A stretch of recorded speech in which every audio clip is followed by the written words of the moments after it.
So Dom, you've made it. World famous road racer, world famous podcaster, and you're in the APEC, so you made it. Well, the illusion's a powerful thing. It's we've got there's an expression in Northern Ireland that I recently read off the back of a Scania lorry. If you want to run with the big dogs, you've got to stop pissing like a pup, and that's very much an expression that's living up to the Englishman TT on that side of things. Needless to say that the Burrows engineering team, John's been racing since God was a lad, and John owning a race team, he knows the experience. His experience is priceless. He knows the pressures, he knows what he needs to build a team around himself, and he's just passing that down the line. When you've got people like, Davey Todd was racing from, Dan Neen's raced from. You think of Michael Sweeney. You've had Glenn Irwin. You've had, oh my god, I'm trying to think of the list. And John's got a collection of bikes at his garage of all the rides he's had over the years. And to be honest with you, the first time I went into his garage was the first time I went, shit's got real here. It's I'm gonna have to put my big boy pants on and open the throttle a little more. I mean, how good is that to, of course, race for this team in general, but not having to do it like you did it for the previous year, just all the stress and everything that's come with it. It's weird what you thrive off. It's my dad's raced here my entire life. Like our family holidays would come to the Isle of Man, and you can imagine when a man brings his family, they're not here for a holiday. It's like my earliest memories of getting dragged out of bed at 2 a.m, holding a strobing gun on a matchless G50, trying to stay awake, and my dad, we're just timing up the engine at the Manx Grand Prix, and you think those are memories that other families would consider torture, but for me, I absolutely loved it. That was my world, and quite frankly, a lot of people think you didn't know any better, but I don't want to know any better. People forget this world is a separate planet. It's the ultimate passion in the end. It is the ultimate passion, I've grown up, and because my dad's raced here, he's lost a lot of friends, and unfortunately I'm taking my turn with losing friends, but with every loss you realise how much you love it, which sounds unbelievably psychotic, but when you get people who are driven to that one purpose in life, willing to give it all, it's intoxicating. Yeah. And it's so hard to not be a part of that, even on the lowest points you could ever imagine. You have to be here to be there for them, and there's that's what that community drags into. But you still drive on to come here, and then very quickly, even at such a young age, I quickly figured out how do I stay here. Yeah. Very quickly figured out how I stay here, because you can't just turn up and just say, oh, I couldn't go back to being a spectator. Them lads couldn't. John definitely can't. He has a race team now, and in order for me to stay here, I thought I want to get racing. And after my first lap round here ever, I went, oh, I can see it now. I can see it now, and that's been a natural progression. But leading into that, I've always grown up with that stress. I've always grown up with that environment of waking up very early and getting the jobs done, and what you need to be getting done, like suspension changes, getting this, fitting that, getting everything sorted. But that mindset of knowing that I've done it is very calming. Mm-hmm. And that's what I'm struggling with at the moment. Not in a negative way, it's very much putting my trust into someone else's hands. And that's quite unnerving. You still want to, let's say, do some final checks yourself. Yeah, and I think me and John have very much got an eye on that, and it's not, you can imagine that's very delicate. It's you own a race bike, for example, and you put your heart and soul into it, and someone comes up and goes, I want to check that. Yeah. Immediately you'd go, hold on, immediately you're on the back foot. And I've just, I've turned up to a new team, and I haven't said anything like that, but I'm the one sticking my neck out on the line. I just want to check things. And we've come to a beautiful understanding of mechanical rider element. But with John racing, he understands where I'm at with that. Yeah. But hopefully, unless I get sacked, you know, it's a very fickle game. It's a very fickle game. That's part of the fun of it as well, because if you don't perform, you're off. Yeah. I mean, does that feeling ever change? Like, you've come here for how many years you've been here now? I've been racing. It's my 8th time. It's obviously COVID. You know, COVID. Yeah. But no, my 8th time. So it's arguably my apprenticeship years are over. But I don't feel that way. I mean, the feeling of checking your bike, preparing your bike, but also like last week for the first practice on Monday afternoon, first time going down the hill. Does that ever change? No. Is it different, or is it always the same? What's different for me this year is expectation, and to be honest, that's everything's been put on me for that, because I'm racing for an established team, and the pressure's off what people, the bullshit that people say. It's like, right, there's Dominic, you know what I mean, he's now on a team, but what the world and other teams perceive is like, oh, that sort, and X must equal Y. Yeah. But that is not the case, you know what I mean? There's always all different pressures, but now I've got to step it up in myself. So all I've prayed about since I was a little girl is going, you know, is that I want to race for a team. Now it's here. And it's very much the beginning of the year, it's like, be careful what you wish for. Because it's going to be different. It is. You know, this is where the mustard gets proven. Yeah. You know what I mean? It's like, I've nearly done my personal best on the 600 already. I've smashed it on that twin, like absolutely smashed it on the twin. But big bike, it's yeah. I've only got that much more to improve on myself, which is great. But what's mad is the results haven't reflected on that. It's like everyone's just sport will never change. That's what I love about sport. It's like, in theory, things should get easier. They don't. You know what I mean? The high, you're like, bloody hell, slow down. You know, it's not the case. Yeah, just 4 riders in the 135 club now. What's that about, man? Yeah. You know what I mean? It's like, what is that about? It's just crazy. And then, you know, more people are going to enter the 130 club, and that's the evolution of it. But the expectations are high. But if I want to be, quote unquote, a professional rider, you know, I've got to learn to breathe and swim in that class, you know, and it's very different. I am enjoying it. It's almost like a self. To yourself. You do, because you know, I was saying this to the team the other day. You know, there's over 8 billion people on this planet, and only 60 of us get to go down that road, and you can get so wound up about the bullshit, the politics, you know, this and that, but then you sit on the grid and you go, this is the oldest, biggest race in the world.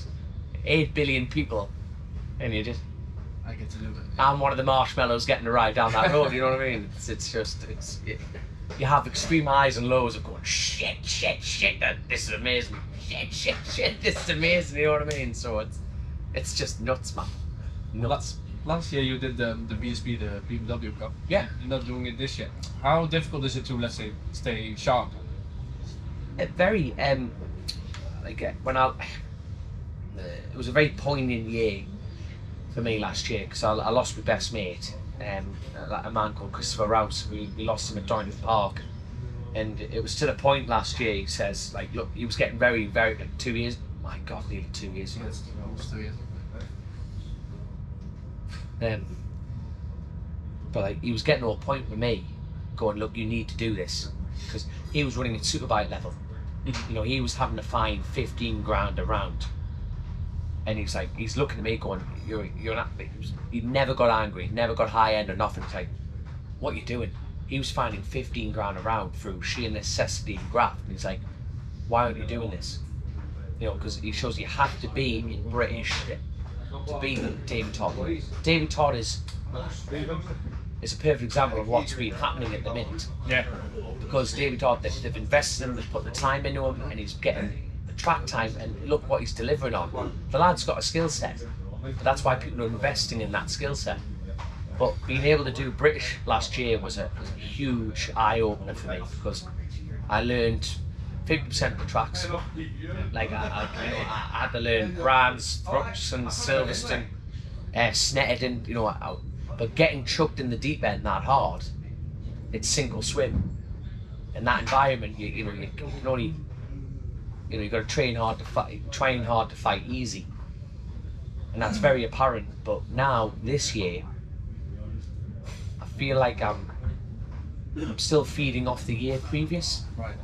You know, that sharpness, you know, being in BSB. I think this year I've done a little bit of testing, you know, as far as riding. You know, that we've been blessed with the weather in Northern Ireland, and as you may have heard, it's normally shite. The weather, you know, and as they say in Northern Ireland, you know, it never rains, the sun sweats. Right then, the sun sweats a lot in Northern Ireland. It does a lot, but we got very lucky with the weather, and we got some, you know, very crucial time just to adapt to the bikes. Yeah. But really, to move properly forward, you've got to go with the skill set even these lads are doing. You know, being able to not just keep sharp, but sharpen up. Yeah. Is a different terminology altogether. People, you know, I could go to my local circuit croft on track days and blow the cobwebs off and ride a bike, but that's not, you don't learn from that. Is it just when you're with competition then? Yeah. You know, I'd rather be at the back of the top class. Yeah, and in front of the second class. Where does ego get you? Fucking nowhere. Doesn't, does it? Yeah. You know, what's the point in having a TT track if you've got an ego? You know, like, I don't care, you know, like, yeah, 35, 30, who doesn't want that? I don't give a shit about that. Like, I want a 31. Yeah.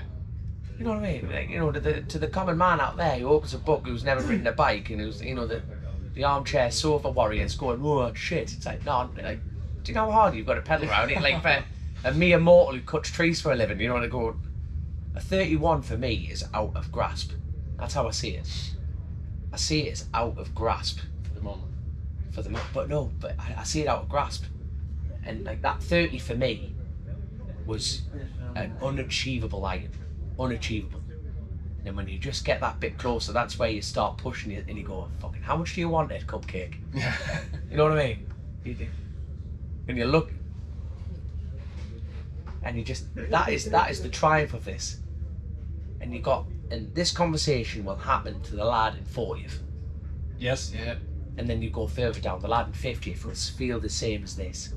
Josh Brooksley, he told me the other day, like, he needs to scare himself a little bit. Well, just plenty of that. You see, yeah. Here. Kurt Michael. Yeah. But yeah, he said, like, tomorrow, of course, he does 132s, and that's incredible, of course. But just to go to the next level with 33s, 34s, he needs to scare himself. Do you feel like that's what you need to do as well? 100%. You know, you only break when you see Jesus. You know what I mean? That's when you know you're on for a good lap time, and that is the beautiful thing about it being a time trial. If this was a mass start, it wouldn't be successful. You know what I mean? I'm not just talking about a safety ground, but this was a mass start. You'd be psychologically broken immediately. Yeah. You're like, all right, but that's where I sit, you know. Then you just cruise around. Yes, you have a little fight, but then you forget about lap times. Like British, BSB, MotoGP, everything like that. Everyone looks at the result, not the lap times. Yeah. Around here, It's just like that. but you know when I leave the island here, people will not say to me, where did you finish in the Super Sport? Where did you finish in the Twin? Where did you finish that? The first thing people ask you when you're a TT rider, what's your fastest lap? Yeah, that's true. No other event in the world, you know, you wouldn't go to Marquez, what's your fastest time around Sepang? No one gives a shite. Yeah, But round here, it's your fastest lap time. yeah. That's what makes you a like, as far as a TT rider is concerned, that's what puts you in a category of a man. You know what I mean? It's your fastest lap time. Yeah. And if you want that, no one gives it to you. No one gives it to you. But then you come in and you just tear yourself apart. If you don't do it, you're like, yeah, fucking that. And you've got a whole year to live with that. A whole year to live with that. How much does the year for you revolve around these 2 weeks? It's just every day. Everything. Yeah. Everything. Every tree I cut, every tyre I have to save up for, every drop of fuel. But then, you know, yes, you, like I keep referring back to British because that's like the ground, but it's like that's a training ground. I I wouldn't care where I finish in that, but you want progression. You know what I mean? You want. I'd like to go to my grave one day going, fuck, I chucked everything at it. You can't. You shouldn't leave this world going, oh, I wish I did this, wish I did that. People see, my mates who just like, you know what, they're content, and sometimes I get jealous of that. I get jealous of that. They've got their dog, they've got their shit Land Rover, they go out 3 times a year up to Scotland with a tent, and they are the happiest people on earth, and they just wake up every day. That's me. Yeah. But then he looks at me and thinks I'm sad, and I look at him and go, actually, I respect what you've got, but I wouldn't want your life, and he doesn't want mine. That's what makes it. That's what I love about it. Yeah, I totally understand that. Because he gets jealous. Like, he looks at me and goes, fuck, what I like, you're doing this, you're doing that, but then people don't see the struggle. And every lad in this team, every mechanic, yourself, every organiser, everything's built around this. This is the oldest race in the world. Racing started here in 1907. I'll tell you what, you can write this down as well. What I hate is the bullshit politics, because they have favourites. Yeah. Every sport has favourites there. TT's no different. Right? Every sport has favourites. They've got the favourite riders, they've got the favourite this, certain money goes there, certain money goes that. That's politics, that's human nature, that's a condition. And you can easily get hung up on that. And you can get really pissed off with it and go, well, that's not fair. Life's not fair. Get over it. You know what I mean? But that's what I love about this event. This event was here before they got here, and it'll be here when we're gone. Just the politics changes. The chessboard moves. There's something very noble about what the TT is. No one owns it. Yeah. The organisers will have their favourites. Oh, yeah. We'll give you everything. They'll go. The organisers will go. But the track will remain. Do you feel like the challenge will always be there, and that's what I love about it. Yeah, that's what everyone says. John always puts it very nice. Like, everything changed, but the track is still the same as it was. That's it. Years ago. It's getting safer. There's track improvements with the speeds, and it's what the marshals and like Gary Thompson and all the team, everyone in the office. But it's phenomenal what is happening. But the actual icon of itself is staying the same. It's like I've said, me and Chris's podcast say this all the time. That's the safest track in the world. You know what makes it unsafe? The riders. It's an inanimate object. The tarmac doesn't suddenly pick up and move fucking 4 foot left, does it? You know what I mean? It's there. What makes it unsafe is the riders. But then people, the wet wipes and the lettuces of the world go, no, it needs banning. Hold on. No. We turn You don't need to support it. You don't need to watch it. Every rider in the world's begging to be here. Yeah. They're like, entries open. Bang. No hesitation. You're thinking, just leave us to it.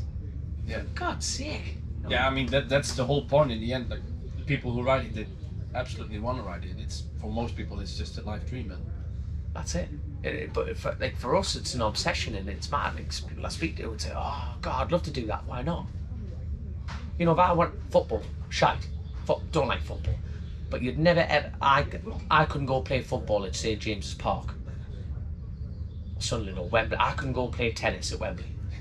You and me could not pick up a racket and go play at Wembley. And you think about how many tennis players are on the world, dwarfs this.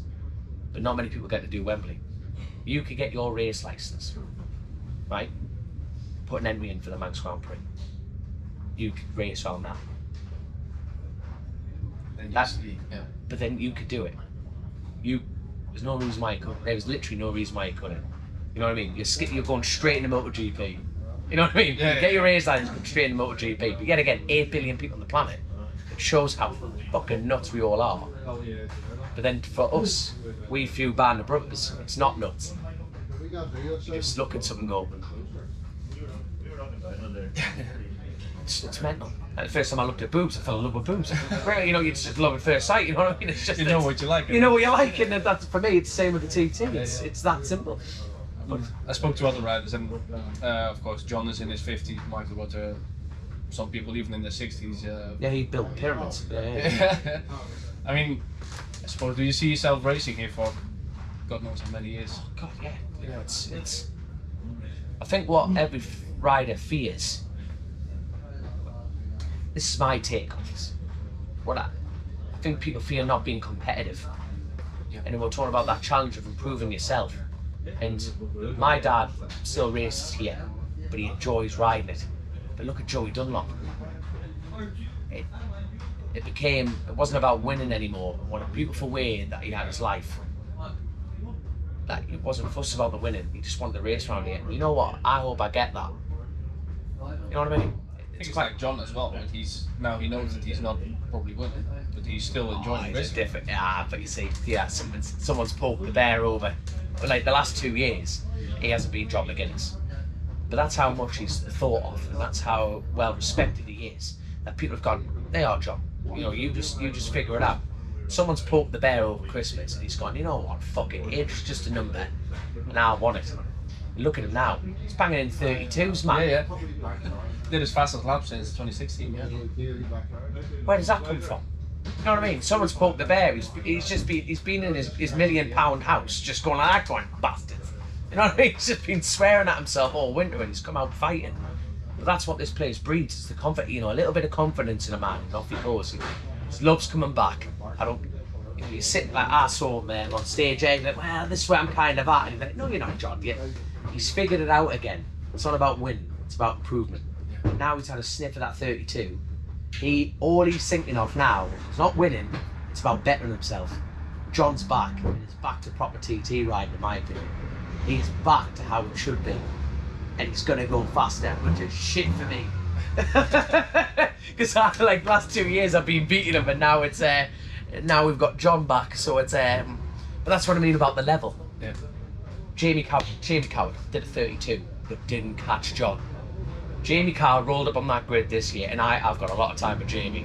And Jamie thought, John's going to get in my way, and I bet that Jamie hasn't had that for a long time. You know, that psychological of, now guess what's going to happen? Jamie's going to go quicker. Yeah. What's John going to do? I'm not letting him catch me.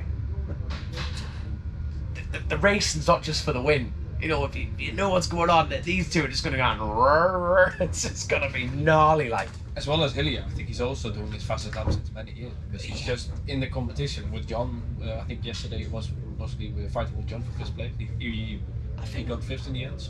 I think John's going to be, James. I think James is going to be a unique item, because I would love to sit in a room with him and see how he feels about it. I'd love to interview him now. Just see how does he feel about that. He's seeing the level step up.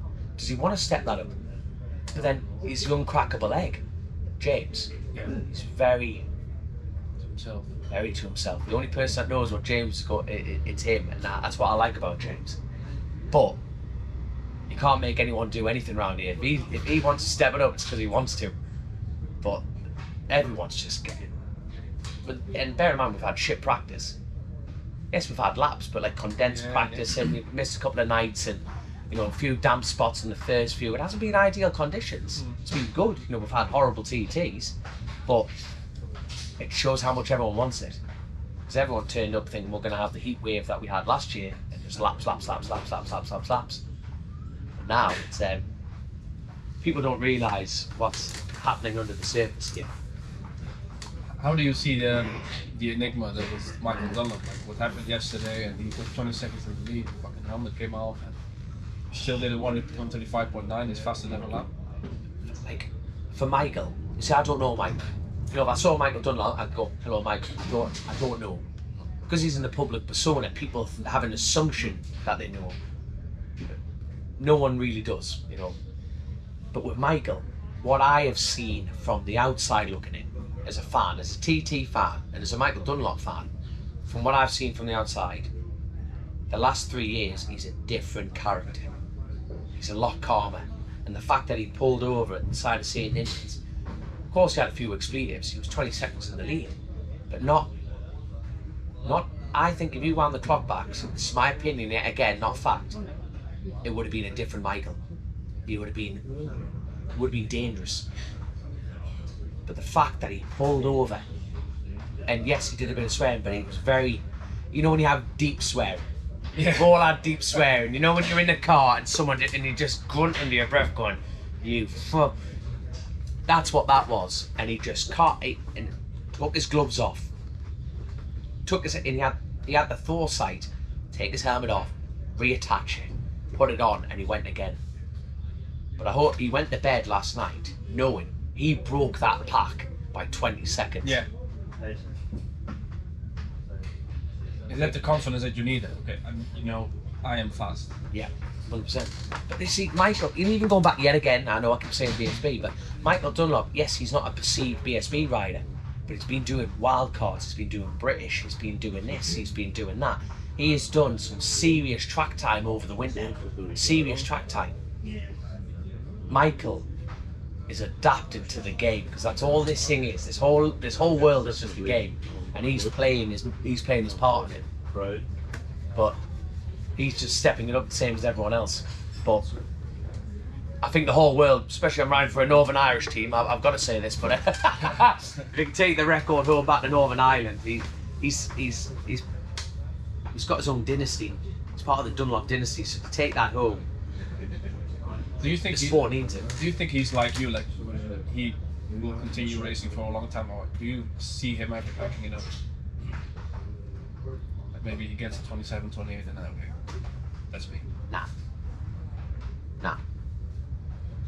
I'm saying that as a fan. Yeah, I'm saying that as a fan. Of course I don't want to see that, you know what I mean? I'm saying with Hickman, I don't want I just... No. Michael Dunlop could ride a barn gate round here quick. You know what I mean? He's got the bite. You can't replace the bite. And I hope no. I don't want him to. On a selfish note, I don't want him to. And I don't think he will. In general, about the event, how of course it has changed. Yeah. How do you see that it has changed? Because you were talking earlier about morning practice, that it's no longer happening, but in general, how has the event changed for the better or for the worse? It's lost the rawness. But then I'm biased. You know, the thing is, you've like a perfect analogy. It's a game, and you've got to adapt to the game.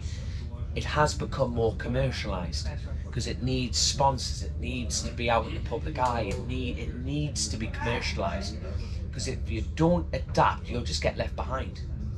And the event are doing a shit hot job of keeping it above everything else. Yeah. And unfortunately, it's like you look at the loss of the Irish road races back in all. I'm always going strength because it's getting a bit more commercialised.